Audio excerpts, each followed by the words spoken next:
And I remember I was having like an out-of-body experience thinking, okay, I could either walk off right now or I could sit and face the music.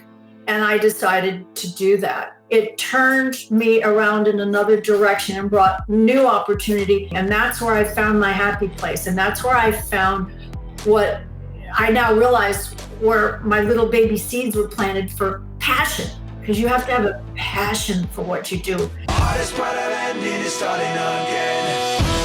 You're listening to the Radcast. If it's radical, we cover it. Here's your host, Ryan Alford. Hey guys, what's up? Welcome to the latest edition of the Radcast. I'm excited today. I've got a charming woman that I was excited to talk to, and she might not know why, but we're going to get into that. But Cristina Ferrare, great to have you on the show. Thank you. I'm so excited to be on the show. And when I heard that you wanted me to come on, I went, what? I couldn't believe it. So I'm flattered. Thank you so much. Well, hey, you hit a few topics. I had some people turn me on to you, and I started to read about you. I read little inserts from your books, and there was this video of connection points, and I was like, you know what? We say if it's radical, we cover it. And you know what, Cristina? I think you're pretty darn radical. Oh, thank you. So, best-selling author, past known for being a model, like written books. You're a cook. You're a chef. You've got your hands in all kinds of things, don't you? Yes, because started at a very young age, and as you go through life, and I look at my life as a book and chapters in a book, and each part is a learning part, and there are good things that happen to you along the way, and pretty, can I say, shitty things? Oh yes, please. This is the Radcast. Okay. Christina. Okay. All right. Well, Yes. I come from live TV, so I'm always trying to edit myself. Oh, please don't. No editing on the Radcast. Yes. Yeah. And then, you have to pick yourself up and move on, because life is a series of events and, good stuff, bad stuff. And, that's how I conducted my life. And, I know. It's been obvious. Like, I see that from what I've read and from afar. And it's what I admired about you, is it seemed like you, I don't know, there was an energy about you that I really appreciated. And as we chatted before the episode, I could feel it even more. So let's start from the beginning. You've had such a great career. You've done a lot of things. But maybe our 40-minute podcast, we could just talk about your accolades and everything you've done. But let's at least set the stage for everybody about Cristina and, I guess your condensed life story. I don't want to shortchange it, but I do want to build towards today and talk more about your recent books, which was where I saw some connection points. But let's at least tell everybody more about you if they haven't already heard. There's probably a lot of our listeners that have heard of you, a lot of executives that we work with, but I'd love to talk a little bit about your story. Sure. Is there something you want me to start from the beginning? Well, then you're gonna, just you give the highlights. Give the highlight version. Okay. Your favorite moments. How about that, Christina? I have a lot of favorite moments in my life, but I'll start with Cleveland, Ohio. I was born there. I'm a good Midwestern girl. Was brought up there, so I had all the values of home and family, and my parents were immigrants from Italy. Actually, my father was stationed in the war in Italy. And we moved to Cleveland, and by the time I was 14, my parents moved to Los Angeles. And then, long story short, I came home from school one day. My mother was having lunch with a new friend she made, and she said, "Your daughter is pretty. Have you ever thought of perhaps modeling?" So I ended up at the Nina Blanchard Agency in Los Angeles, which is the equivalent to the Ford Agency in New York. And I was 14 years old. And by the time I was 15, Max Factor put me under contract to them. And I was their spokesperson for over 20 years, which is a very long lifespan in a model's life. Yeah. But at 18, forever, isn't it? Yeah. 18, I moved to New York, and I happened to go on go-sees. And I forgot to say, I was put under contract to 20th Century Fox as well. Yep. At the time I was 16. I did a movie called The Impossible Years with David Niven, which was the Radio City music called Big Attraction. And my life started to expand from there. So by the time I got to New York, I went on the go-sees. I happened to walk into Francesco Scavullo, who was the photographer who did all the Cosmopolitan covers. So he says, I do covers and I submit them every month to magazine. Would you do one? I went, yeah, well, sure. And then he decided he was going to do 8 pages in Vogue for me and just send it over to Vogue. 3 months later, they came out at the same time. And I never looked back. It was like, boom, right. The minute that cover hit the stands and the Vogue magazine came out, everybody was, who's this new girl? Who's this new girl? And because I was dark and not blonde and not flat chested, I was different. So I was able to command a lot of attention. I became a commercial spokesperson. I traveled all over the world, met the most interesting people. And I married for the first time at 19 years old to a lovely man who's been a friend of mine for over 40 years, but it just didn't work out. And I had a couple more after that. I had one more after that. After that marriage, I stayed in New York for career. I made, you make stupid money at that time, and you have to be really careful, because you could get so out of control. But I was very grounded in my ways. I would come to the studio. I would bring food for everybody. I was always on time, always professional, because basically I didn't want people to say anything bad about me. I want everybody to love me, right? So, sometimes that doesn't work out. But yeah. Can't please everyone all the time. No. Okay, where am I in this saga? See, I'm having a brain fart. Oh, yes. My husband just walked in and he stuck his head in and he said, it's John. So John, when he says John, is John DeLorean. Yeah. Who I saw that name and of course remembered I always thought it was Back to the Future, being a product of the 80s. Yeah, well, I remember distinctly, it was during the trial because John was arrested at that time for he was acquitted, by the way, for buying and selling cocaine. And we were in the middle of the trial and we went to see a movie. We wanted to see Back to the Future. I had 2 small children and I had to, try to have some sense of normalcy for them. So we went to see a movie and we're sitting there and the whole place is packed. And we just quietly went and sat down, and all of a sudden this car comes on and my little girl shouts, "Hey, Mommy, look, it's Daddy's car." And so everybody in the theater just stood up and started cheering. And I thought, well, this is weird. He's being accused of cocaine and everybody's like it. But the car had a personality of its own, a legend of its own, along with John. I'm making light of it, but it was, our whole life overnight just turned upside down. And it was very difficult because I had 2 small children, 9 and 6 years old. And we were followed everywhere by the paparazzi. People were screaming at us. We couldn't go out. It was awful. And we ended up in New Jersey. It's very funny because the house that we had was bought by the Trump organization for the golf course. That's the one in Bedminster. That was our home. And so you can get an idea of the lifestyle that I was living at that time, which was quite heady, I have to admit. I was very young. I didn't quite know how to handle everything because I just did it. And like I said, it was a terrible time. It was a very sad time, and it was a stressful time. And our marriage couldn't survive the stress after 11 years of marriage. There are a lot of things. I don't know if you've seen any of the documentaries on TV with the DeLorean car. There's been 3 now. And it's been a while, but I have seen at least one of them. Yeah. And, it messed with everybody, with all of our heads, my head, my children's head. And it was a difficult time. But, I have a great family. I took the kids. I came back to California. I restarted my life. I was very fortunate and blessed to be able to get a job, right away with a morning television show.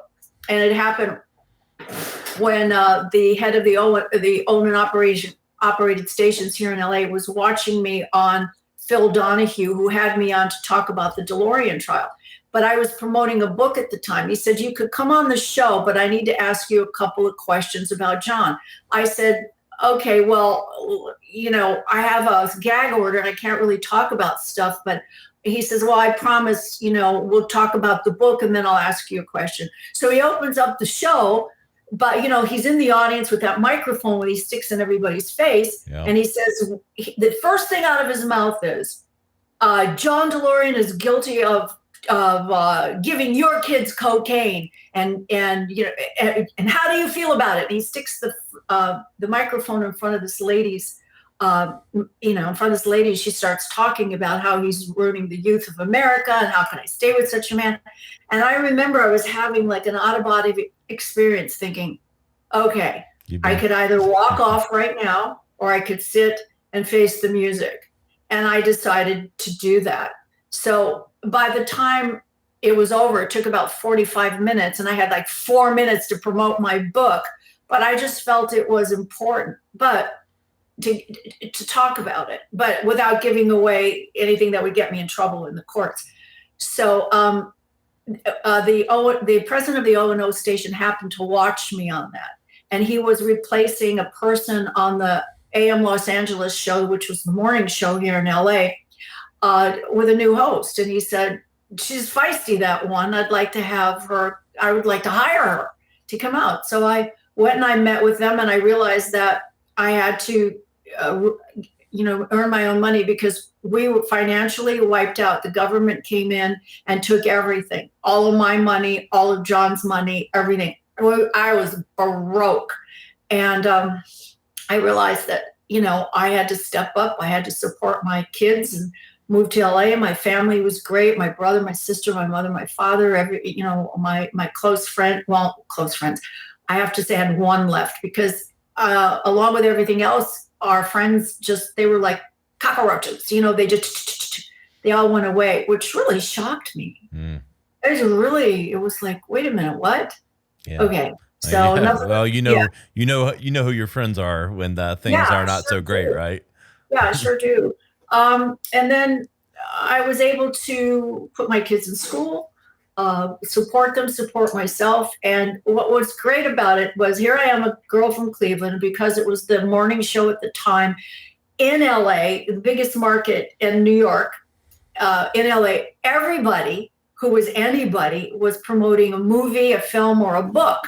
So I got to meet every single major movie star, every famous director, writer, medical expert, everything that would all come on the show to promote what it was they were doing.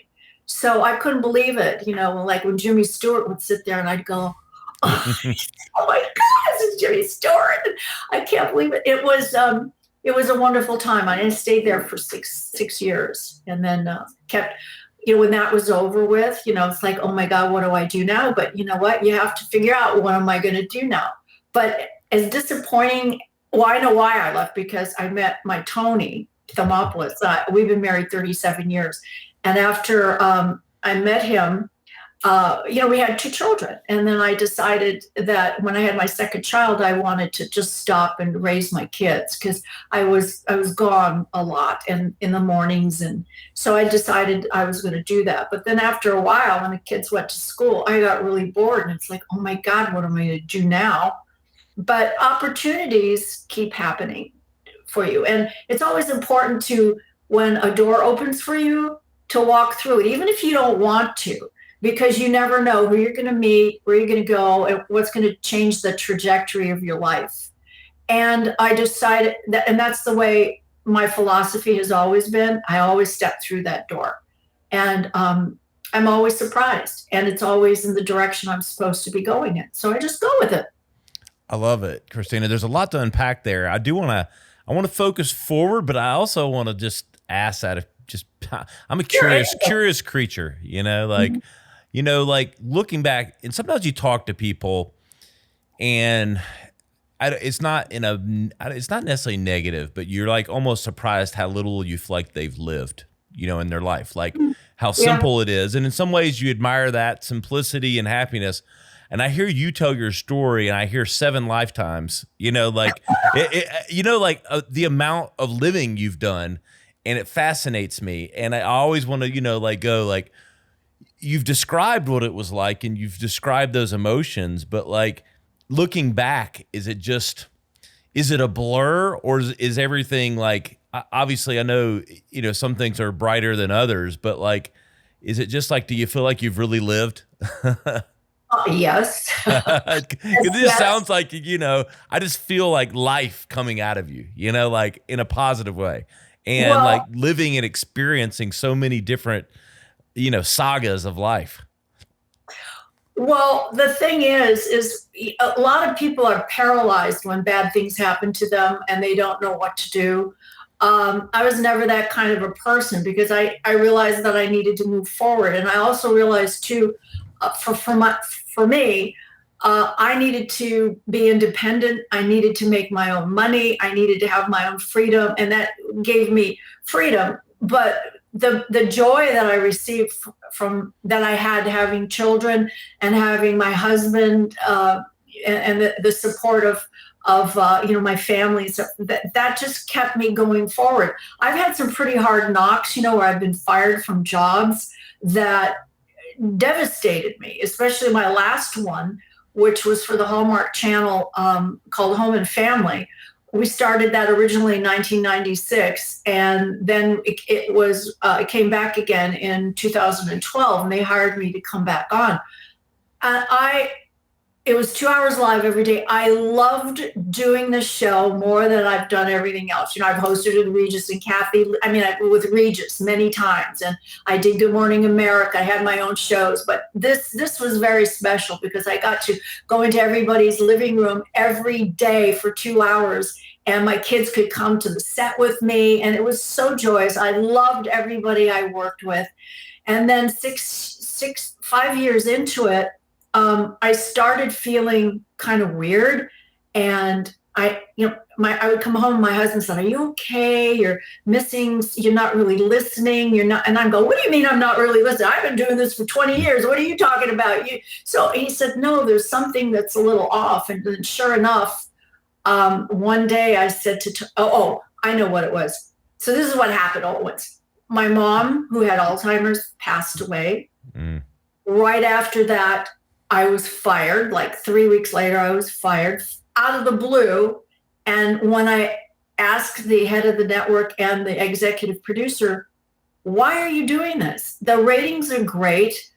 And I said, because I thought of myself as like the mom of the house. I really believed this was my house. I really believed that these people I worked with, all 75 of them, were my family. I really did. I should have known better, because that's not the way the business really is. You make your pretend family. Yeah. But I said, "Why are you doing this?" And this is what they said. Okay, this is what I heard. No, this is what they said, and this is what I heard. "Because you're old." Okay, you're old. And that, I can't tell you what that felt like, because it was like, I've never experienced that, because as a woman, and a successful woman, and then being the position that I was, that never occurred to me, and would never occur to me because I was old that I would be fired, ever. It's like, first of all, you can't say that to me, because you can't say that's against the law. You can't say that. Yeah. And I said, "You do realize the demographic for Hallmark is 50 to death. You do realize that, right?"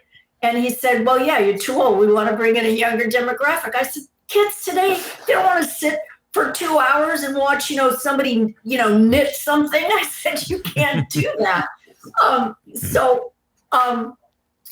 Wait a minute. Did you give me? Oh, I'm sorry. Yeah, somebody just handed me something. It's like, "Shut up, you're talking too much." No, you're not. You're talking. This is fascinating. No, I'm kidding. I can't tell you what that did to my spirit and my psyche, and I just couldn't get over it. And I was fine for a day, but then I just broke down completely. I had a massive, nervous breakdown, which I never do. Never. I've never done in my life. But after about, and my two younger kids came home. Not at that time, but I was crying and crying and crying and crying. And then I said to Tony, I can't get over this. This is not normal. This what I'm feeling is not normal. Everybody's been fired from a job. I have two. There's something going on. Something's not on. So long story short, I'm exercising. The whole family, we went to exercise. They put me on this machine that rattles your bones. And when I got off, I had a terrible headache that lasted for 3 days.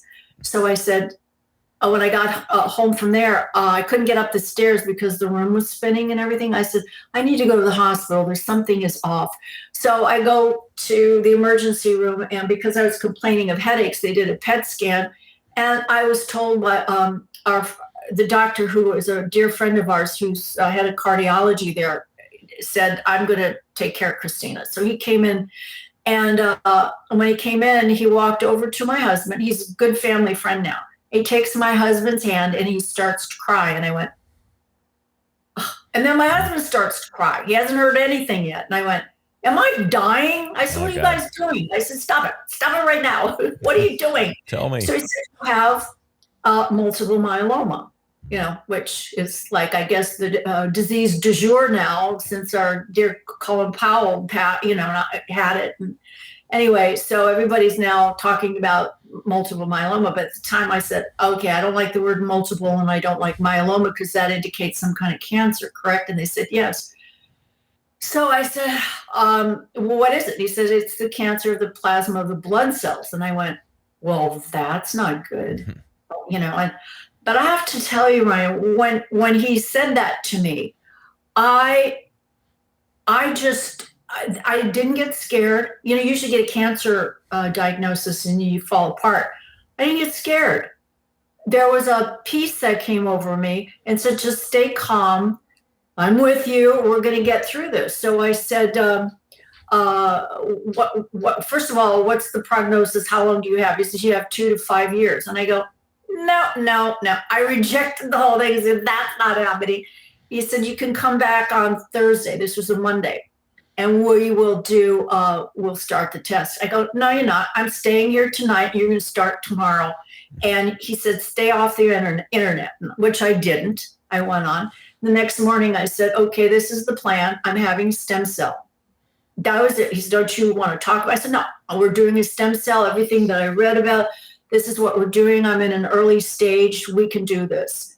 So I was able to contact the head of research of the myeloma, not the Myeloma Foundation, but the head of research for myeloma at City of Hope.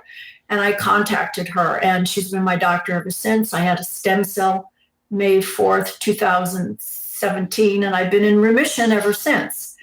But I was supposed to stay in the hospital for a month. I was out in 2 weeks, and that's going to get into the whole eating thing now, because the way that I've always eaten and I believed in that food is medicine for your body, but it can also kill you because, it has pesticides and it's processed and the whole thing. And that's why cancer, diabetes, all these diseases are out of control now because of the American diet that we have, the diet that we have. So, well, I have to ask you though, you're a damn fighter. Like where does that come from though? I've heard that you've told 3 or 4 different stories, but out of every single one of them, it's a theme coming through. And I always ask people because not everyone is that way, especially in today's society. It seems like everyone's kind of goes the other way. Where did that come from? I'm Italian, number one. Okay. All right. Starts there. You know what? I don't know where that really comes from. I know that it's always served me well, but my girls call this side of me Cristina Ferrare. That's their evil twin. Yeah. It's like whenever somebody, backs me up, or if I have to do something, they'll go, Mom, Cristina Ferrare came out today and I had to assert myself in order to get what it was that I needed. And they said, it works. They used to get frightened every time they saw Cristina come out, and they would leave. But I think it's just a survival mode that I've always had, because I enjoy everything I do. And like, if you'd ask me, like, now, if you could go back and change one thing, would you change it? And I would say, no, absolutely not. I don't sense that in you. That's why I wasn't even going to ask that. I don't. I sense. I ask myself that. Yeah, I know, but I don't know. I don't sense that you change anything, but because I feel like you've learned. Yes. And you've rebounded. Like, if you were someone that dwelled, which I don't sense in you, like, I might ask that, but I could tell you don't dwell. You're a problem solver. You're a fixer, a fighter, whatever it is. I don't know. I don't even know you, but that's what I sense in you. Well, I think it's important, but I've learned in life very young, and I believe that failure, or what you perceive as failure to be, is opportunity disguised as deep disappointment. So I love that. I made that up, by the way. Did you really? All right. We're going to circle that one. That's going to make, we do highlight clips from these. That's making the highlight clips and going to be a quote. And if you see that on my personal page, I obviously give you credit, but I love that. Thank you. But I believe that. And every single time, and I'm not exaggerating or lying about this, every single time one of those bumps in the road happened, always turned out to be the best thing that happened for me, because it turned me around in another direction and brought new opportunity. If that hadn't have happened, I wouldn't have met my husband. Or if I hadn't gotten sick, I wouldn't have written the book. Or if I hadn't written the book, I wouldn't have come up with the idea for the food company that we just started. So everything turns out for a reason. And when you look back on it, did it hurt? Did you cry? Yeah, I did all of that. Did I get mad? Yeah, I also believe in letting your feeling, to show your true feelings. And you don't have to hold anything back. It's okay to be sad. It's okay to be mad. It's okay to, to act not cruelly, but it's okay. Not cruelly, but badly, as long as you're not, physically hurting anybody or saying, or your words. You have to be careful with your words too, because those are hurtful. But those are all life lessons. And, somebody said to me the other day, you ever plan to retire? And I go, no. I said, because when you retire, you just stop. You stop. I can make something. I don't want to stop. I want, we're all, and I know you've heard this line before, but we're all works in progress. We are. I'm not on my last chapter yet of my book, of my very long, wonderful life's book. And one of my favorite books in the world is a book that Tony gave me when we were dating, from a Greek poet called Kavafi. He was a Greek poet, and he wrote the poem Ithaca. Yep. And it's about life's journey. It's not about collecting things. It's not about having things, or it's about, getting out there into the world and going through the journey in life and seeing where it takes you and how it changes you and the people it brings into your life. So I love that. Let me ask you. Let me ask you a question. I want to frame this appropriately. You're a beautiful woman. You are. You were a model. You're still a beautiful woman. How do you look? You were a model. Like, when you think about the doors that beauty opened for you and the world we live in now, that's somewhat superficial, but yet there's this layer to you that's so much deeper than beauty. I mean, are you a realist in that you look back and it opened doors, but then you ran through them? But like, what do you think about when you think of beauty and how the role it played in your life? I have to tell you again, honestly, that when I was young, I knew I was pretty, but I never thought I was beautiful. And I was, I'm too fat. I'm too, this is off. But I knew that I was, but I didn't feel like it. But when I look back at those photographs and stuff, I go, holy cow, I was beautiful. But I didn't realize it then, but I think maybe that was, and I would always compensate for that because I didn't think I was so hot by doing I had other things that, the love of family, the cooking, the thing like that, and so things like that. So, but I wasn't stupid. I also knew the power that I had, which I had a lot of at that time because of the way that I looked.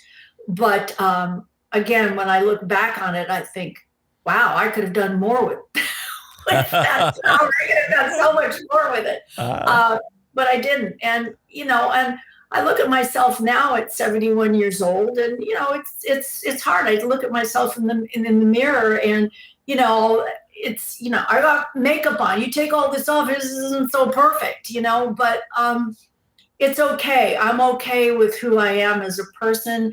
And I believe that even though I am aging and I don't have that power anymore, my daughters have it now. And it gives me great delight to sit back and watch them do that, but they're like I am. They don't think of themselves that way.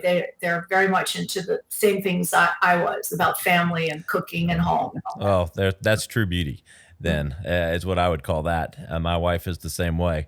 I do want to transition to food. One of the reasons, like your story really attracted to me, not only just the depth of it and the layers, but what you've turned to with the nutrition business now and Flourish. So I definitely want to hear more. I know the health, your health inspired a lot of that and other things, but let's certainly transition to that and what that journey's been like. When I was in the hospital convalescing, I was trying to finish the book, and I was writing all of these recipes. I realized that what I wanted to do for the next chapter of my life is something that I've really been preparing unwittingly all of my life for. Because when I was a child, as little as 3 years old, I was always in the kitchen with my mother and my grandmother. And I was always cooking. And that's where I found my happy place. And that's where I found what I now realize where my little baby seeds were planted for passion. Because you have to have a passion for what you do in life, no matter what it is you decide to do. So I could remember playing in a sandbox with a bucket and water and sand, and I would put like the sand in the water and pretend it was pasta water, and like my nonna would do with her pasta. And I'd put these little plastic bowl, those little, you'll remember, you're too young. They were bowling pins made out of plastic. Oh, I remember those. Yeah. Come on. I'm not that young. And then I would pretend it was the pasta, and I would cook, and I would have all my neighbor friends come over, and we would pretend. And our house was always filled with music and people every weekend. So I associated food with happiness and family and noise and music. And that's what always lived inside of me. So I wanted to become a dietitian. That was my first thing. I was sidetracked by coming home from school one day, and this woman saw me, but that's what I wanted to be as a nutritionist. Yes. So what I love is the lure of the kitchen. I love the science of the kitchen. I love how things come together. And I've studied everything about nutrition since I was a little girl. So now all of that, what I've been through all the years with all the talk shows I've done, because I've always said, if I do the show, they said one thing, they say, what is it, the one thing you want to contribute? And I said, I want to do the cooking. So this is what I did. And that's my way of reaching out to people. That's my way of showing love to people, is by feeding them. So when I decided, I was sitting there, I go, I want to start a food company, because I want people aren't going to go on diets. People aren't going to stop eating fried chicken, and they're not going to stop eating ice cream and pizzas and potato chips. They're not. They're just not. I hope not. I like all those. No, who does? So I said, how can I bring all of these foods to people that they can eat without injuring their bodies, right? First thing you have to do is you have to make the decision to cut out processed sugar and hydrogenated fats, period. That's all you need to do. So now we're going to reinvent your recipe and how you're going to make these foods. And you substitute your processed sugars with natural ones like stevia or monk fruit, which is made from plants. You could do that. And I've come up with recipes, even desserts, chocolate mousse with no cream, no dairy, and it tastes like chocolate mousse. So, and potato chips and fries and all of these things that you can have by cooking it in a way that's clean and eating organic. Now, everybody's screaming, well, it's too expensive. It is not too expensive. All major supermarkets carry organic foods now. And maybe they're 4 or 5 cents, maybe 25 cents more than what you pay for the ones that's sprayed with chemicals, and they're in plastic bags and things that are killing you and killing your family. So, so you pay a couple extra dollars more for organic food. If the food's not organic, I won't put it in my mouth. I just won't eat it. And if you want to eat meat, that's your thing. I don't eat meat because it's a cruelty thing in my head. I always think that you're eating fear, or you're eating, and then plus, they're pumped with all kinds of hormones and things like that. So I just don't eat it. So anyway, but I love hamburgers. But I do. I miss those. I do. You gotta miss a hamburger now. Yeah, no, I do miss it. But you know what? There are members of my family who eat meat, and so I have to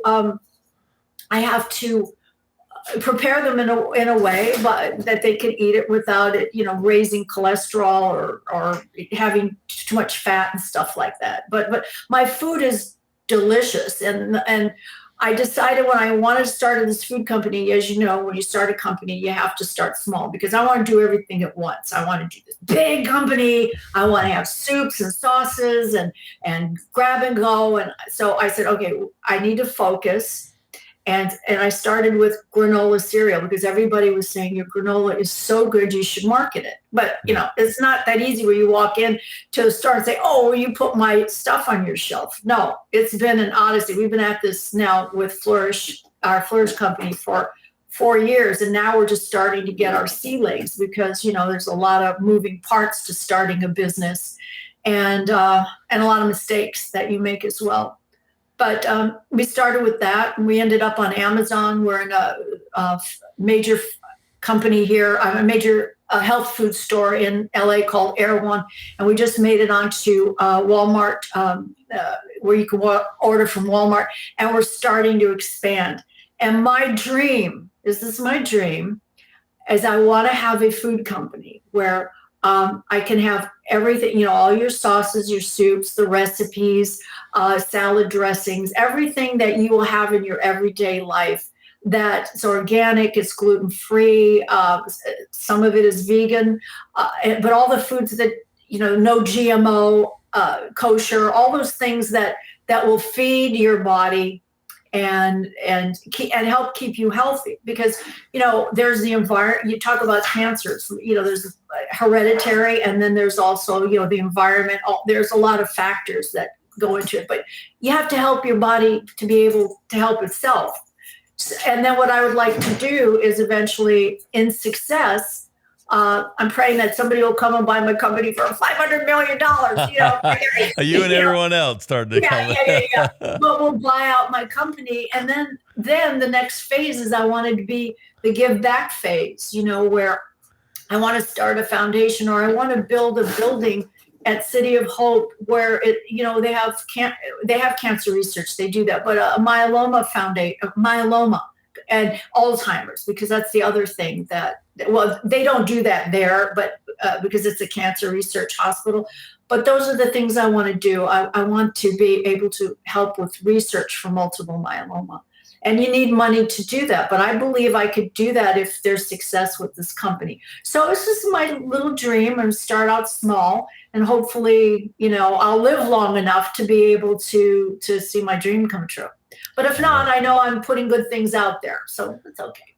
So I know this question kind of spans both the company now and then obviously your past. But what's been maybe the most surprising change? You came up through media, as a model and in magazines, and then you were in media on the news as, on TV every day. And then now running a company, dealing with media, with your products, things like that. What's been the biggest surprise or the biggest change to you in just over the overall media landscape as you've come through it?